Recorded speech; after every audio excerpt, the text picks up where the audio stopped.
Okay, dear financial management student, let's discuss one MCQ। और ये सवाल भी हमने स्टडी हब से उठाया है। सवाल ये पैदा होता है कि सर आजकल आप सारे ही सवाल स्टडी हब से क्यों उठा रहे हैं। उसकी एक रीजन है। पंजाबी में एक वर्ड है जिसको कहते हैं त्रा निकल जाना। अब ये त्रा निकल जाना क्या होता है? अब अगर let me try to explain ये त्रा निकल जाने का मतलब क्या है। मान लें कि अनएक्सपेक्टेडली कोई ऐसी चीज आप देखें जिससे आप डर जाएं, तो उसको कहते हैं त्रा निकल जाना। तो भाई मैं आपको स्टडी हब के सवाल इसलिए करा रहा हूं ताकि अगर आप सिमिलर टू स्टडी हब कोई सवाल एग्जाम में देखें तो आपका त्रा ना निकल जाए। तो इसलिए हम स्टडी हब के सवाल कर रहे हैं, जस्ट टू सिमिलैरिटी डेवलप करें आपके ब्रेन में और स्टडी हब के क्वेश्चंस में। Otherwise if you have done Kaplan kit pre seen mock that's more than enough. लेकिन इट्स बेटर कि स्टडी हब के सवाल पे भी आपको ग्रिप होनी चाहिए। तो जल्दी से सवाल देखते हैं। क्वेश्चन है जी, under which investment appraisal method using company's targets will the project be accepted? A project has an average estimated cash flow say 3000 per year। Same cash flow अगर हर साल आए तो उसको एन्युटी कैश फ्लो कहते हैं। With N initial investment है जी $9000। Depreciation is straight line with no residual value. Project की लाइफ 5 साल है। The company has a target return, इनको जो टारगेट रिटर्न है जी आरओसी इनको चाहिए 15% और इनका टारगेट पे बैक है 2.5। रोज को बेस कर रहे हैं इनिशियल इन्वेस्टमेंट। हमें पता है आरओसी के लिए एवरेज इन्वेस्टमेंट भी यूज होती है, इनिशियल भी। एग्जामिनर खुद बता देता है कि आप क्या यूज करेंगे। अब प्लीज यार ये वाला सवाल नहीं पूछना सर, अगर कुछ मेंशन नहीं हो बताएगा मेरे भाई, बताएगा आपको। नहीं बताया तो मुझे बताना, मैं खुद उससे बात कर लूंगा यार। खैर वापस आते हैं।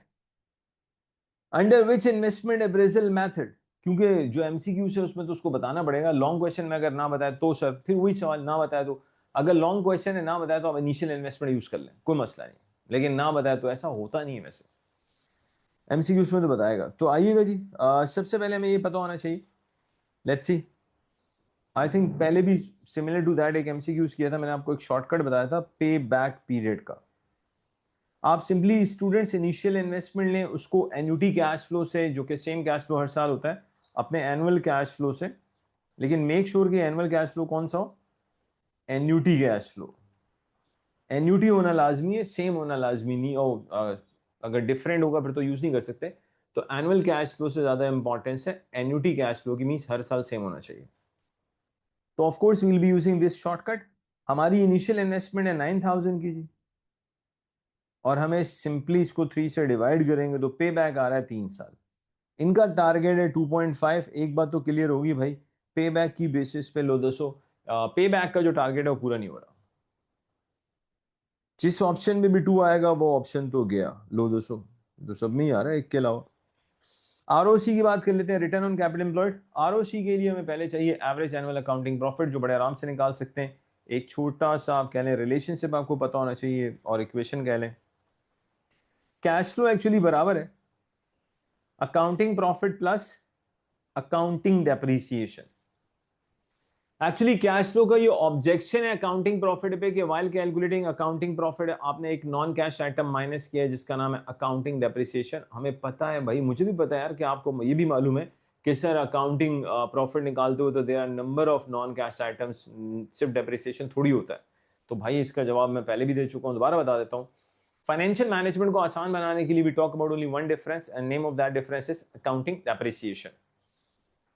तो बेटा अगर आप अकाउंटिंग प्रॉफिट में डेप्रिसिएशन, अकाउंटिंग डेप्रिसिएशन को ऐड करें, you will get cash flow. इसका मतलब ये हुआ कि अगर कैश फ्लो है और अकाउंटिंग प्रॉफिट चाहिए तो लो 200। कैश फ्लो में से बेटा अगर आप डेप्रिसिएशन माइनस कर दो तो आपको अकाउंटिंग प्रॉफिट मिल जाएगा। ठीक है जी, एंज थे फिर एन जी सही। तो ये हो गया भाई अकाउंटिंग प्रॉफिट। अगर इस तरह है तो फिर इस तरह से ही सही, that is the meaning of एंज थे फिर एन जी सही। अच्छा जी सवाल पे, 9000 की इनिशियल इन्वेस्टमेंट है, प्रोजेक्ट की लाइफ 5 साल है, तो here comes the annual depreciation. कोई रेसिडुअल वैल्यू नहीं है। 9000 divided by 5 gives us depreciation of 1800। लो 200, अकाउंटिंग प्रॉफिट आ जाएगा, कैश फ्लो है भाई 3000, अकाउंटिंग डेप्रिसिएशन 1800। तो बेटा आपके पास अकाउंटिंग प्रॉफिट आ रहा है 1200। आपने अकाउंटिंग प्रॉफिट को, एवरेज एनुअल अकाउंटिंग प्रॉफिट हर साल का 1200 आ रहा है, इनिशियल इन्वेस्टमेंट से डिवाइड कर दें यू विल गेट रोस, अल्लाह अल्लाह खैर सल्ला। तो भाई अकाउंटिंग प्रॉफिट आ गया। इनिशियल इन्वेस्टमेंट उस बेचारे ने खुद मेंशन किया है in 200। Let's see what are we getting. तो बेटा ये 1200 को अगर मैं 9000 से डिवाइड करूं तो ये मेरे पास 13.33% आता है। लो दोस्तों, एंज लग रहा है कि भाई इसका तो कोई भी टारगेट पूरा नहीं हो रहा है। आपका टारगेट 15 है। तो लो दोस्तों जी, आपका ना तो रॉस का टारगेट पूरा हुआ ना पे बैक का टारगेट पूरा हुआ। इसका मतलब ये हुआ कि भाई डी इज द आंसर। और इन्होंने भी कुछ आई होप कैसे ही किया है। डी इज द आंसर जी। तो ना तो आपका पे बैक का टारगेट पूरा हुआ, ना आपका रोज का टारगेट पूरा हुआ। आरओसी का टारगेट है।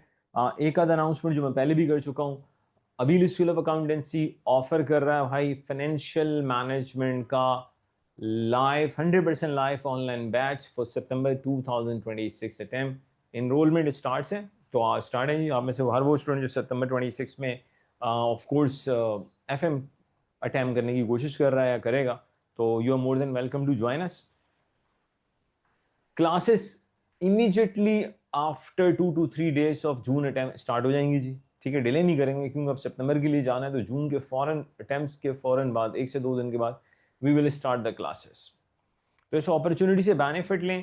लाइव ऑनलाइन क्लासेस होंगी जिसमें आपको पूरा 100% अपॉर्चुनिटी दी जाएगी कि जी आप अपना माइक खोल के एफएम से रिलेटेड जो भी सवाल हैं वो लाजमी पूछें ड्यूरिंग द क्लास, ताकि देन एंड देयर ही आपकी क्लैरिटी लेवल बहुत बढ़े और जहां भी कोई इशू हो तो आप बिल्कुल वहीं पे पूछें। एक पब्लिक सर्विस मैसेज पे आज के इस कॉन्सेप्ट बिल्डिंग वीडियो को ख़त्म करते हैं। वो पब्लिक सर्विस मैसेज क्या है?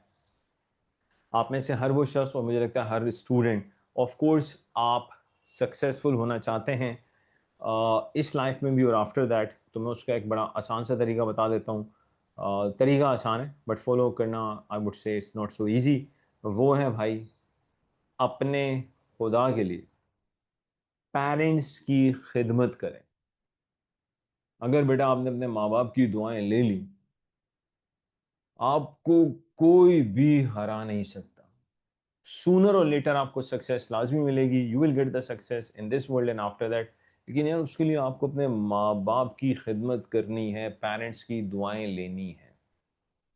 तो अपने कॉन्शियस नहीं, अपने सब कॉन्शियस माइंड में ये बात डाल लें, when ever your parents need you, चाहे उनको आपका पैसा, उनका आपका टाइम, जो भी उनको चाहिए आपसे, you will be the first to provide them. इस सोच से बहुत आगे जाओगे। तो बस एक ही मैसेज, अपने माँ बाप की खिदमत करें अगर आप वाकई कामयाब होना चाहते हैं in this world and after that. और अगर आप कहते हैं नहीं यार मुझे तो वो क्या कहते हैं पंजाबी में रुलना है, मैं इधर भी रुलूं उधर भी रुलूं और मैं वर्डिंग यूज़ नहीं करना चाह रहा, मेरी वैसी हो जाए, तो फिर आप माँ बाप की खिदमत ना करें। फिर आप चेक कर लीजिएगा, आपको चस आ जाएगी रुलने की। कभी यहाँ रुलेंगे कभी वहाँ रुलेंगे, सीधा सीधा बनता हुआ काम आपका नहीं बनेगा। You will be like that कि बिल्कुल एम्प्टी रोड होगा, रोड पे कोई भी नहीं है, फिर भी आपका एक्सीडेंट हो जाएगा, अल्लाह माफ़ करे। अब आप सोच रहे होंगे कि सर अगर रोड पे कोई भी नहीं है, खाली रोड है, तो एक्सीडेंट कैसे होगा?